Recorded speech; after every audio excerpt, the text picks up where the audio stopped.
তো হারাইছে, এখন আমাকে আর অনেকটা আলাদা করার জন্য মিথ্যা মামলায় ফাঁসাইছো। একদম মুখ সামনে কথা বলবেন। অনেকের নামে যে মামলাটা করছো ওটা কি তুই নাকি? স্যার আমি মামলাটা তুলে নিতে চাই। খবরদার অনেকে কার কথাই আর কথা পাঠাবি না। আমার কপালটাই পোড়া, যাকে বিয়ে করতে চাই সে বস্তির মেঘলাকে বিয়ে করতে চায়। মনে হচ্ছে সব কিছু ছাইড়া দিয়ে আসে আপনার বডিগার্ড হয়ে থাকি। আমার প্রজেক্টের সব শ্রমিক আপনারা নিয়ে গেছেন, আবার তাদেরকে দ্বিগুণ টাকা লোভ দেখিয়েছেন কেন? এত যন্ত্রণা আমি আর সহ্য করতে পারতেছি না। আপনার বাচ্চার বাবা যদি সত্যি সত্যি আপনার স্বামী হয় তাহলে ডিএনএ রিপোর্ট আলাদা হলো কিভাবে? একটা উপায় আছে। আমি শুনছি যেই সব মামলা থানায় নেয় না ওগুলো নাকি কোর্টে নেয়। আমি আমার সন্তানের অধিকার আদায়ের জন্য কোর্ট পর্যন্ত যাইতে রাজি আছি। যতদিন পর্যন্ত ও মাইনা না নিব ওই সন্তান ওর, ততদিন পর্যন্ত আমি লড়াই করেছি। তাতে লাভ কি? আদালত যখন আপনার স্বামী ডিএনএ টেস্ট দেখবে তখন তো আমরা ডিসমিস হয়ে যাবে। তাইলে কি আমার এই সন্তান পিতৃ পরিচয় পাইব না? আমার সন্তান বাবার পরিচয় ছাড়া পৃথিবীতে আইব? আপনি একটু ঘুরে দেখেন, মানে ইয়ে হতে পারে কি আপনাকে কিডন্যাপ করে নিয়ে যে অজ্ঞান অবস্থায় কিছু করছে। আপনি এগুলো কি কইতাছেন? আমি মৃত্যুর আগ পর্যন্ত কইতে পারবো আমার এই পেটের সন্তান শুধু অনেকের অনেক স্যার আমার কেউ স্পর্শ করে নাই, কেউ কোনোদিন না। ঠিক আছে, কিন্তু সমাজ সমাজ, এই সমাজেরই তো ভয় পাই আমি, এর জন্যই তো এত কিছু করতেছি। আচ্ছা আমার সন্তানটা জন্মের পর কি কলঙ্কিত হয়ে জন্মগ্রহণ করবো? আমি মানুষের কাছে কি করবো?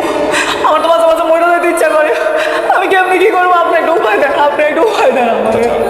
আপনি শান্ত হন, আপনি বরং বাসায় চলে যান, দেখি কোনো ব্যাপারে আপনি কেমন জানাবেন।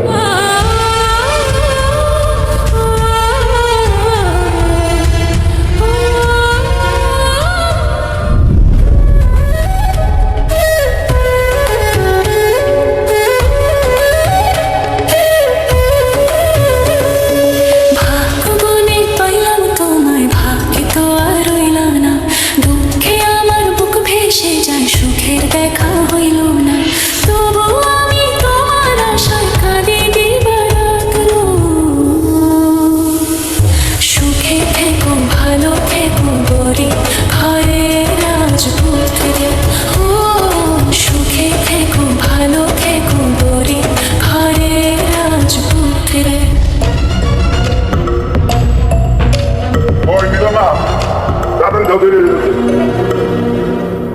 আসসালামু আলাইকুম। ওয়ালাইকুম আসসালাম।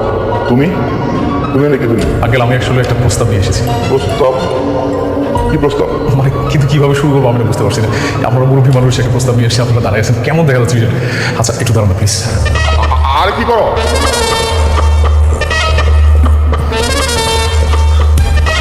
আপনারা বসেন না প্লিজ।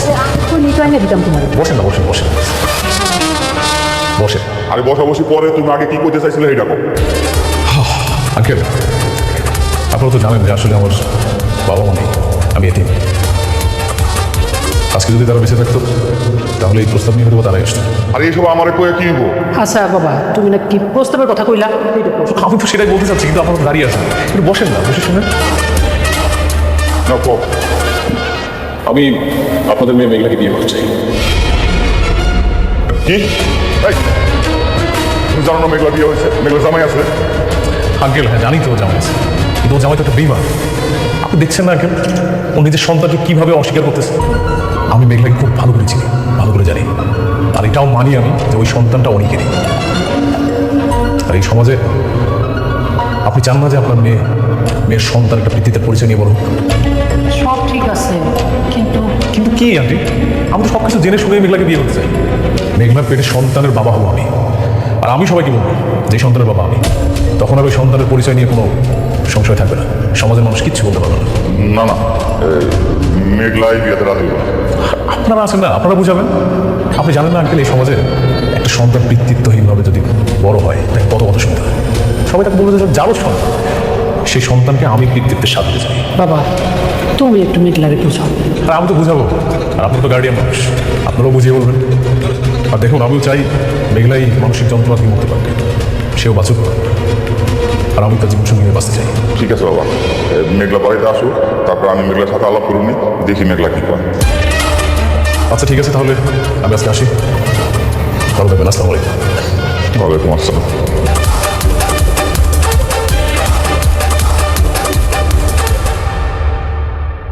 একটা কথা বলি বন্ধু, আমার না কেন জানি বারবার মনে হচ্ছে তোমার স্ত্রীর পেটে যে সন্তান সেটা আসলে তোমারই। এই উদ্ভট কথাটা তুমি কিভাবে বলো? ডিএনএ টেস্ট করা হয়েছে, কিছুই মিল পাওয়া যায়নি। আচ্ছা ঠিক আছে, মিল পাওনি এটা আমি বুঝতে পারছি, তারপর মনের ভিতরে একটা ঘটকা লাগে বুঝছো, বাচ্চাটা আসলে তোমার মেয়ে।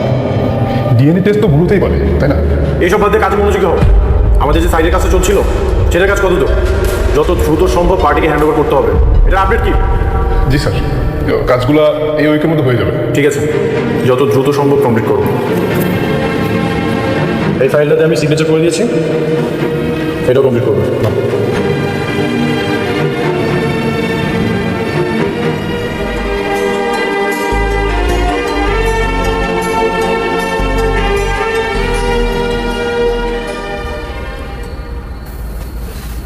কি এত ভাবতেছোস? আল্লাহ জানে আমার এই সন্তানটার ভাগ্যে কি আছে। জন্মের আগে কত কিছু সহ্য করতেছে, ওর জন্মের আগে ওর বাবার পরিচয় লইয়া কত কাহিনী হইতেছে। তোর সন্তানের বাপের পরিচয় দেওয়ার একটা উপায় পাইছি।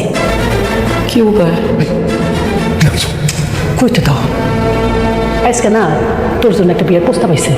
ছেলেটা ভালোই, তোর সব কথা শুন না যাই না তোর বিয়ে করতে রাজি হয়েছে। কি কইতাছ মাইডি? আমার তখন ডিভোর্সই হইল, তোমরা আবার আমার লগে বিয়ে ঠিক করে লাইতেছো। তোমার প্রতি কত বললাম। আরে খুব না, কইতে দাও। তোর জন্য বিয়ের প্রস্তাব পাইছে দেখি তো কথা কইছি। তোর বাচ্চার বাপের পরিচয় দরকার, সে তোর বাচ্চার বাপ হইতে চায়। না দরকার নাই, আমার সন্তানের বাপের পরিচয় অনেক ছাড়া আমি কাউরে আমার এই সন্তানের বাপ স্বীকার করুন না, বুঝতে পারছো? তোমার কইতেছে কথা বলতে বললাম, হ্যাঁ? তারপর বক বক বক বক করতে চাই হাজারের কাছে লাগাইছে।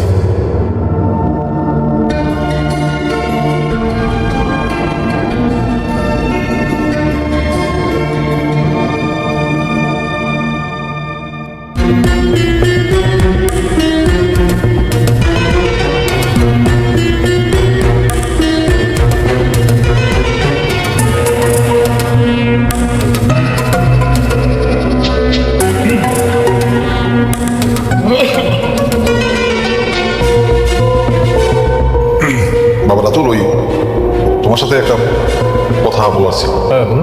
না, তোমার চাচি বলতেছিল তুমি নাকি ওই যে অনেকের বোর্ডে বিয়ে করবে এরকম নাকি একটা ফাইনাল ডিসিশন তুমি নিয়ে ফেলছো। হ্যাঁ নিয়েছে তো, কিন্তু কেন নিয়েছে সেটা তো বলছে।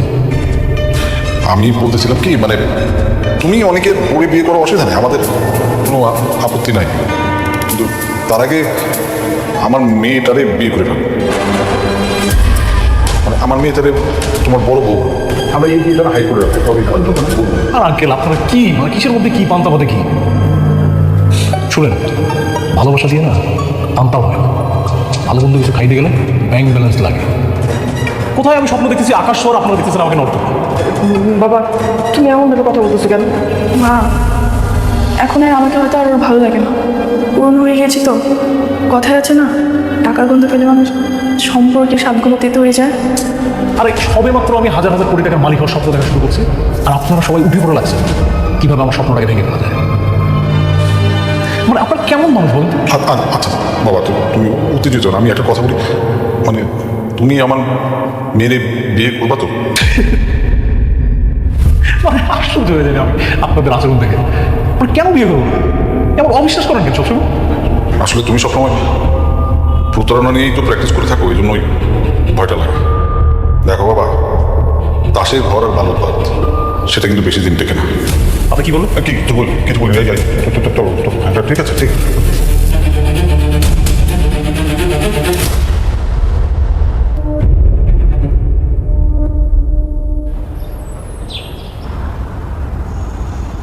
বন্ধু, খবর? তুই কেমন আছিস?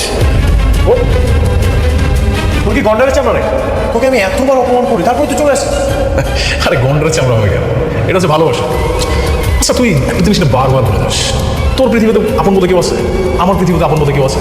দেখ, আমার যদি আপন বলতে কেউ থাকে সেটা তুই, আর তোর যদি আপন বলতে কেউ থাকে সেটা চাবে। এসব বলার জন্য তুই এখানে এসেছিস? আরে না বন্ধু, আমি একটা বড় দায়িত্ব নিতে যাচ্ছি। এদের ভাবলাম যে আসলে আমরা অনেক খোঁজাখুঁজি করে দেখলাম যে আপন মানুষ কে আছে আমার, খুব খুঁজে দেখলাম যে তুই ছাড়া আর কেউ নাই।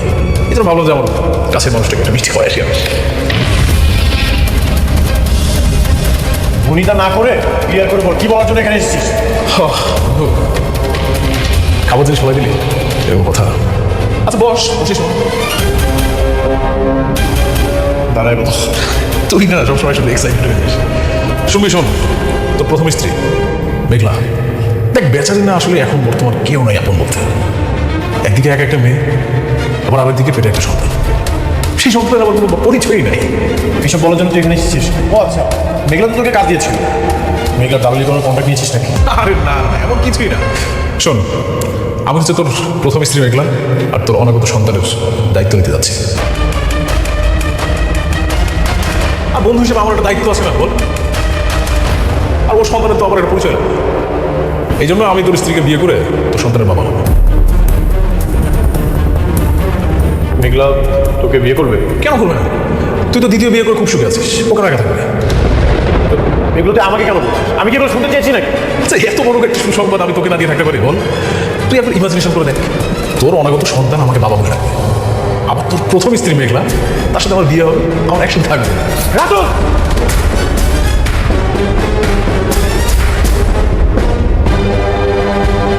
নেক্সট টাইম কিছু উল্টাপাল্টা কথা বললে হিসাব করে কথা বলবে। আমি কেমন তুই সেটা ছোটবেলা থেকেই জানিস। শান্ত হও। এই আপনি জানতো আর কখনো আমাদের বাসায় আসবেন না। যান, চলে যান। তুই বন্ধু হয়ে বন্ধুকে হাত তুললে ঠিক আছে, যা ভুলে এলো, কিন্তু হিসাবটা না একদম তোলা থাকলো সময় মতো, একদম কড়াই গন্ডা হিসাবে। আর তোর স্ত্রী আমার বিয়ে করতে দে, তোর বুটোটাকে বিয়ে করি, তারপর সব কিছু বোঝাপড়া হবে। তুই এক্ষুনি আমার বাসা থেকে বের হয়ে যা। তোর আমি কাঠ পাঠাবো, তুই আসিস।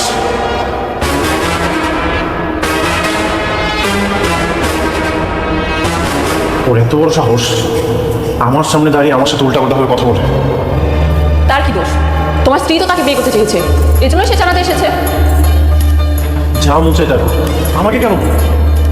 তোমার স্ত্রী তোমাকে ডিভোর্স না দিয়ে বিয়ে কেন করতে চাচ্ছে সেটা তুমি জানতে চেয়েছো?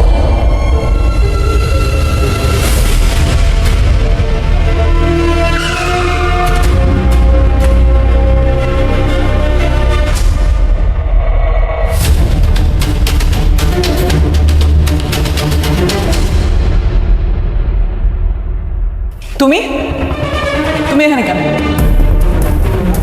কেন? অন্য কাউকে আশা করেছিলে নাকি? কি কি কইতেছো? না মানে এখানে যদি রাতুল আসতো তাহলে মনে হয় তুমি খুব বেশি খুশি হতে, তাই না? রাতুল আসলে আমি খুশি হইতাম? কি কইতা ফুলবাটা এসব তুমি?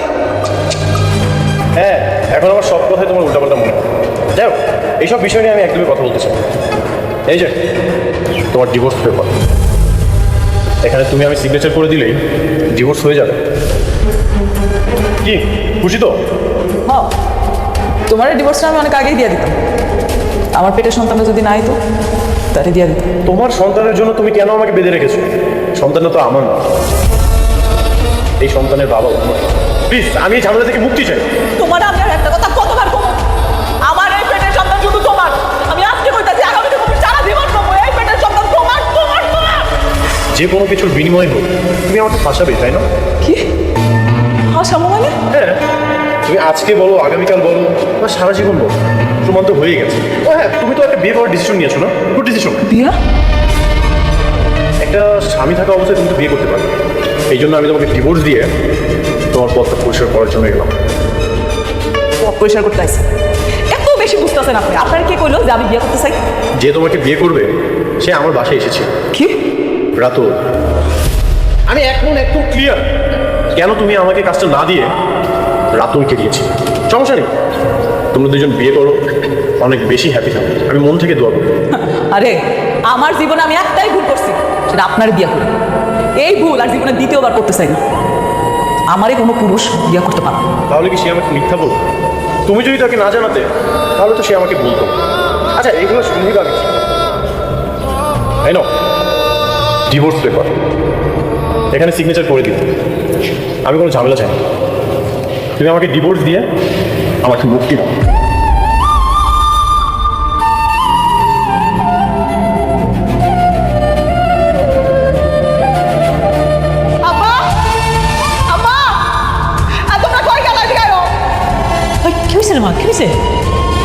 তোমরা আমার সত্যি করে একটা কথা বলতো, সেই দিন যে পোলাটা বিয়ার কথা কইতাছিল এটা কি রাতুল ছিল? হ্যাঁ, রাতুল আসছিল। তোর বিয়ে করতে চান? কেন ছিল? আর তোমরাই বললো আমার বিয়ার কথা কেন কইছো? ঠিকই করছি, সমাজের চোখে তোর সম্মান বাঁচাইতে চাইতেছি। আম্মা, আব্বা, তোমরা ভাবলা কেন আমার পেটে সম্ভব থাকা অবস্থায় আমি আরেকটা বিয়ে করবো? এই ভালোবাসো তোমরা আমারে, তোমরা না কেউ কোনোদিন আমার বোঝার চেষ্টা করো না। সত্যি তোমরা না, সত্যি না। শালিমা বিল্ডার্স আমাদেরকে প্রজেক্ট দেয়নি তো কি হয়েছে? আমরা এর থেকে ভালো ভালো প্রজেক্ট এগিয়ে যাবো। কিন্তু মেঘলা ভাইয়ের সাথে যদি তোমার ঝামেলা না থাকতো তাহলে আমি তো খুব সহজ। এই নামটা তুমি আর কখনো উচ্চারণ করবে না। আচ্ছা ঠিক আছে, এখন রাত্রেও যদি মেঘলা ভাবিকে বিয়ে করে তাহলে তো সে তাকে তো অনেকভাবে ইউজ করবে। কিন্তু আমি না এখন পর্যন্ত বুঝতে পারছি না মেঘলা ভাবি শালিমা বিল্ডার্স গ্রুপে কি করে। কি আর করবে? আমার তো মনে হয় শালিমা বিল্ডার্সের যে ম্যানেজার ওকে খুশি করে তারপর মেঘলা চাকরিটা পেয়েছে। তাই বলে এত ক্ষমতা?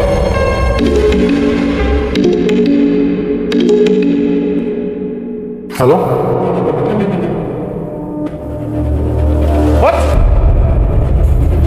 ঠিক আছে আমি এখন আসছি। আমাদের সাইডে একজন শ্রমিক মারা গেছে।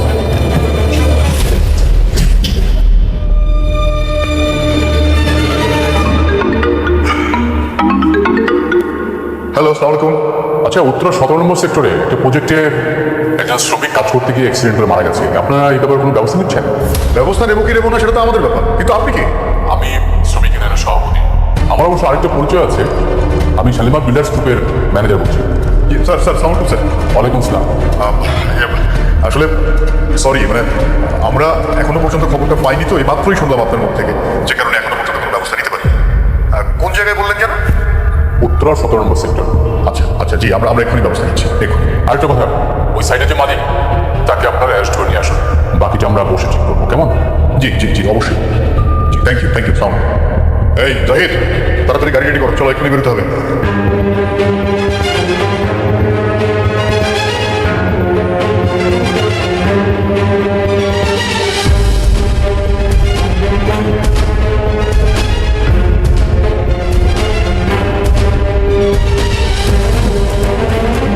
কিভাবে কি হলো? স্যার, সাইডে কাজ চলতেছিল স্যার, সম্ভবত উপর থেকে পা স্লিপ করে পড়ে গেছে স্যার। স্লিপ করে পড়ে গেছে মানে? তুমি কোথায় ছিলে? আমি কতবার তোমাকে বলেছি সেফটি ফার্স্ট, নিরাপত্তা আগে তারপর কাজ।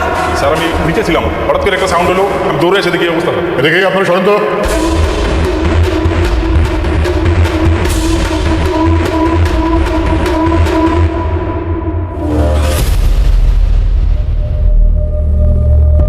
ওরে বাবা, এখানে তো কোনো ধরনের কোনো সেফটি ব্যবস্থা নেই, কোনো সিকিউরিটি নাই। হ্যাঁ, এই কনস্ট্রাকশনের মালিক কে? আপনি নাকি? জি। আপনার সঙ্গে ইদানিং আমার খুব ঘন ঘন দেখা হয়ে যাচ্ছে।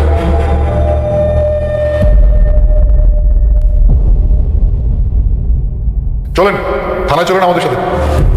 থানাতে যাবো মানে? বুঝতেছেন না কেন যাবেন? আপনার সাইডে কাজ করতে গিয়ে উনি মারা গেল, আপনি কোনো সিকিউরিটি দিতে পারেন না শ্রমিকদেরকে, এই দায়িত্ব তো আপনাকে নিতে হবে নাকি? আমি সব ধরনের সিকিউরিটি ব্যবস্থা করে রেখেছি, এখন ওনারা যদি এগুলো না মানে আমার তো কোনো দোষ নেই। এই সমস্ত যুক্তি তর্ক যা দেবার আপনি থানায় গিয়ে দেবেন, আদালতে দেবেন। এই জাহিদ স্যার, আপনারা থানাতে যান, আমি আমার লয়ারের সাথে কথা বলছি। লয়াররা বলবেন থানায় এসে আগে আমার সাথে কথা বলতে, তারপরে আপনার সাথে কথা বলতে। হ্যাঁ, আপনারা রেখে যাবো মানে? এই পড়াচ্ছ না কেন হ্যান্ডকা? আপনি কি করছেন? কথা কম বলেন।